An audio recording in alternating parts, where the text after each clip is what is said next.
Hello student, मैं प्रीति श्री कृष्ण प्रणामी school की तरफ से आप सबका स्वागत करती हूँ। आज का हमारा टॉपिक है वर्ण विच्छेद। ये टॉपिक करने से पहले हमें ये जानना पड़ेगा कि वर्ण किसे कहते हैं, उसके कितने प्रकार होते हैं। इस पर मैंने पहले भी वीडियो बना रखी है, आप वो देख सकते हैं और आज मैं आपको ये पेपर पर समझाऊंगी। भाषा की सबसे छोटी इकाई जिसके और टुकड़े न किए जा सकें क्या कहलाता है? वर्ण कहलाता है। जैसे राम एक शब्द है, इसको टुकड़ों में कैसे बांट सकते हैं? रा प्लस म बांट दिया टुकड़ों में। इसको हम और ज़्यादा टुकड़ों में कैसे बांट सकते हैं? र प्लस किसकी मात्रा है? आ की, तो आ को उससे अलग कर दिया, प्लस म प्लस अ।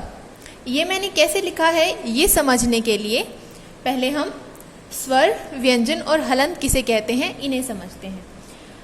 सबसे पहले वर्ण के दो प्रकार होते हैं। पहला होता है स्वर और दूसरा होता है व्यंजन।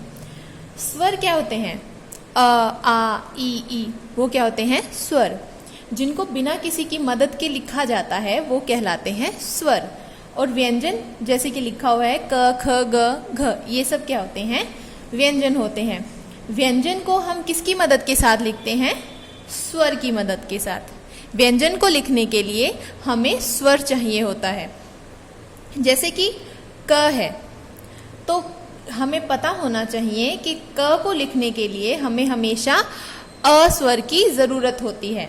इसके बिना ये अधूरा होता है। अगर हम बिना स्वर के क को लिखेंगे तो उसके लिए हमें किसकी ज़रूरत पड़ेगी? हलंत की ज़रूरत पड़ेगी। हलंत क्या होता है? जब व्यंजन को हम बिना स्वर की मदद के लिखते हैं तो उसके लिए हमें उसके नीचे क्या लगाना पड़ता है? हलंत लगाना पड़ता है। जैसे कि मैंने क के नीचे हलंत लगा रखा है, तो ये बिना स्वर के लिखा हुआ है, ठीक है। तो इसके साथ में जब हम अ लगाएंगे तो वो क्या हो जाएगा? क बन जाएगा स्वर की मदद के साथ, ठीक है। अब ये देखते हैं, जैसे राम को मैंने बांट दिया तो र के नीचे हलंत क्यों लगाया है? क्योंकि इसमें से हमने स्वर को अलग कर दिया है। उसके बाद म के साथ हमने हलंत क्यों लगाया है? क्योंकि हमने इसमें अ को अलग कर दिया है। इसके और एग्जाम्पल देखते हैं। अब जो मैं करवा रही हूं वो होता है वर्ण विच्छेद, यानी कि वर्ण को अलग अलग करना। जैसे कि कोई भी एक नाम ले लीजिए, जैसे मजदूर हो गया, तो अब हम इसको अलग अलग भाग में कैसे बांटेंगे? इसका वर्ण विच्छेद कैसे करेंगे? सबसे पहले हम लिखेंगे म के साथ हमें पता होना चाहिए, अगर कोई मात्रा नहीं है किसी भी व्यंजन के साथ तो उसके साथ हमेशा क्या लगा होता है? अ लगा होता है। तो म के साथ कोई मात्रा नहीं है तो हम इसके साथ इसको पहले बिना स्वर के लिखेंगे। म के नीचे क्या लगा देंगे? हम हलंत लगा देंगे। प्लस में कोई मात्रा नहीं है, मतलब कि इसके साथ कौन सा स्वर लगा हुआ है? अ। आगे है ज, तो ज के साथ भी कोई मात्रा नहीं है तो नीचे हम हलंत लगाएंगे और उसके बाद अ स्वर लिखेंगे। उसके बाद है द के साथ कौन सा स्वर लगा हुआ है? बड़ा ऊ। तो पहले हम इसको बिना स्वर के लिखेंगे, साथ में इसके स्वर लगाएंगे जो कि मात्रा किसकी है? बड़े ऊ की, तो हम बड़ा ऊ लिखेंगे। तो इसको द और ऊ को ऊ अलग अलग करने के लिए हमें पहले द के नीचे हलंत और जमा में क्या लगाना पड़ेगा? ऊ। उसके बाद है र के साथ भी और कोई मात्रा नहीं है तो क्या आएगा? अ आ जाएगा। इसको हम कहते हैं वर्ण विच्छेद। वर्णों को अलग अलग करना इस तरीके से करना पड़ेगा। इसके लिए हमें सबसे ज़रूरी है कि हलंत लगाना, ठीक है। व्यंजन को और स्वर को जब हम अलग अलग करेंगे तो उसके साथ हलंत लगाना ज़रूरी है। इसके बिना अगर आप वर्ण विच्छेद करेंगे तो वो क्या हो जाएगा? गलत हो जाएगा।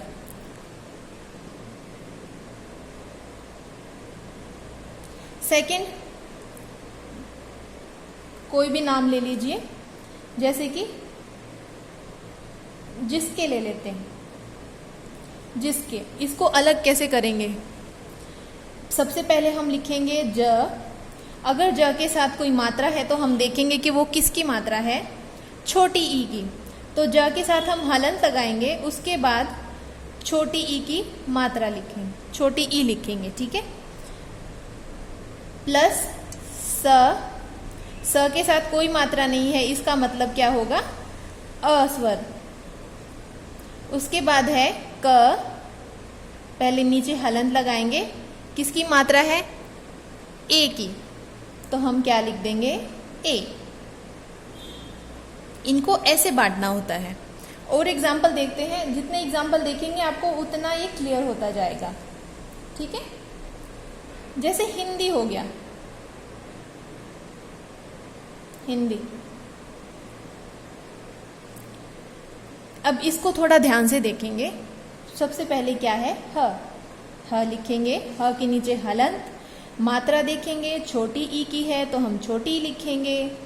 प्लस में क्या है, आधा न है, आधा न का मीन्स है इसके साथ कोई भी स्वर नहीं लगा हुआ है, ठीक है। तो हम पहले न लिखेंगे, न के नीचे हलंत लगाने से ये क्या हो जाएगा, बिना स्वर का, यानी कि जब ये आधा न है, आधा न का मतलब क्या होता है, इसके साथ कोई स्वर नहीं लगा हुआ, तो हम इसको न के नीचे हलंत लगा देंगे। इसके बाद हम दूसरों में क्या करते हैं, जब कोई मात्रा नहीं होती है तो हम अ लगाते हैं, लेकिन ये तो पहले से ही आधा है, मतलब कि इसके साथ तो कोई स्वर जुड़ा ही नहीं हुआ है, तो इसको हम ऐसे कैसा छोड़ देंगे, ठीक है। न के नीचे हलंत। उसके बाद हम सीधा दूसरा शब्द देखेंगे, क्या है, द कौन सी मात्रा है, बड़ी ई की, तो हम क्या लिख देंगे, बड़ी ई। ऐसे करना है आपको। और एग्जाम्पल देखते हैं,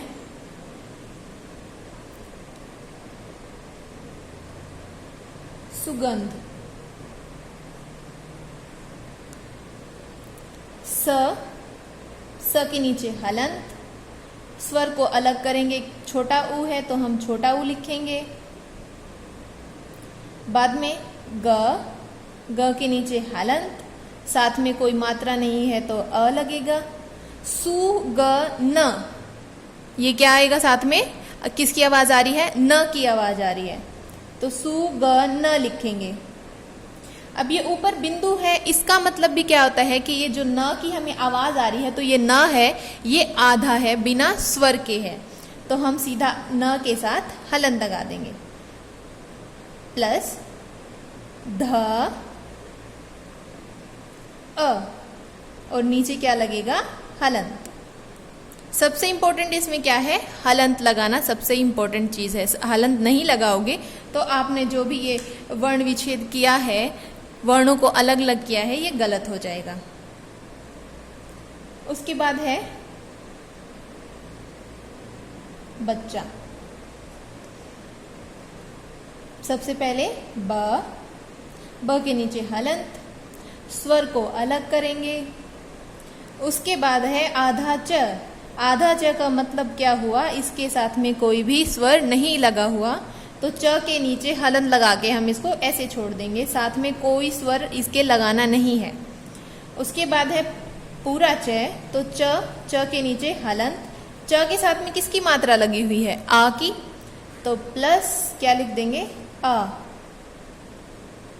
इस तरीके से आपको करना है। एक एग्जाम्पल और देख लेते हैं।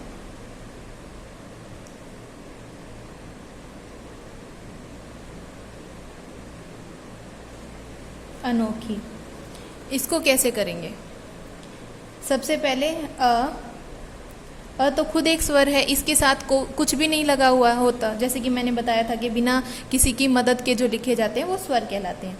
तो ये स्वर है, इसके साथ कोई हलंत नहीं, कोई एक्स्ट्रा स्वर नहीं लगाना है।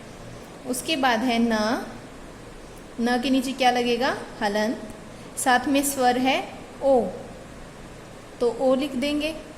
प्लस ख के साथ क्या है, ख के नीचे हलंत, और साथ में क्या है, बड़ी ई, तो साथ में लगा देंगे बड़ी ई।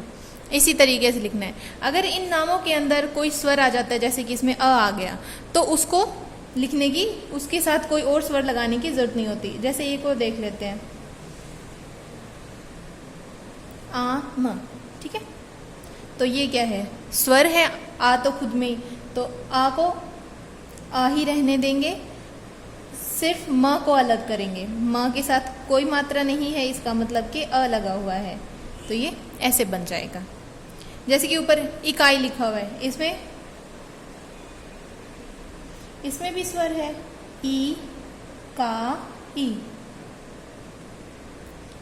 सबसे पहले है छोटी ई, तो छोटी ई को लिखेंगे, साथ में क के साथ हलंत और किसकी मात्रा है, आ की, तो हम लिखेंगे आ, प्लस क्या है, बड़ी ई, तो हम लिख देंगे बड़ी ई।